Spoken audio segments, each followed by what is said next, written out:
ನಮಗೆ ತಾರೆಯ ತೋರಲಿ, ಹಕ್ಕಿಗಳು ಸಿಕ್ಕಿ ನಮಗೆ ಶುಭವನ್ನು ಕೋರಲಿ. ನೀನೇನೆ ನಂಗೆಲ್ಲ ಬೇರೇನು ಬೇಕಿಲ್ಲ, ದಿನ ಕಳೆಯಲಿ ನಿನ್ನ ಜೊತೆಯಲ್ಲಿ, ಹೊಸ ಜೋಗುಳ ಹಿತವಾಗಿದೆ ಎದೆಯೂರೊಳಗೆ. ನೀನೆ ನೀನೆ ನೀನೆ ನೀನೆ ಎಲ್ಲ ನೀನೆ. ಒಂದೊಂದು ತುತ್ತಲ್ಲಿಯೂ ಪ್ರೀತಿ ಗುಂಡಿಗೆ ತುಂಬುತ್ತಿದೆ.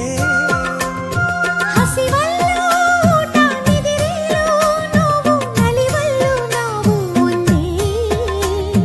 ರೆಪ್ಪೆ ನೆರಳ ಕಣ್ಣಿನಂತೆ ಒಬ್ಬರ ಈ ನನ್ನ ಅಣ್ಣಂದಿರ ಕೈಯಲ್ಲಿ ಬೆಳಗುವ ಹಣತೆ ನಾನು. ವೇದಕ್ಕೂ ಮಿಗಿಲಾಗಿರೋ ಇವರ ಮಾತಲ್ಲಿ ಕವಿತೆ ನಾನು. ಏಳೇಳು ಜನುಮ ನಮ್ಮೆಲ್ಲ ನಮ್ಮ ಬಂಧ ಅನುಬಂಧ ಸ್ವರ್ಗವೇ ನಾಚುವ ಹಾಗಿದೆ. ಇಲ್ಲಿ ಮೊಗ್ಗು ಅರಳಿದರೆ ಹೂವಿಗೆ 1000 ವರ್ಷವೇ.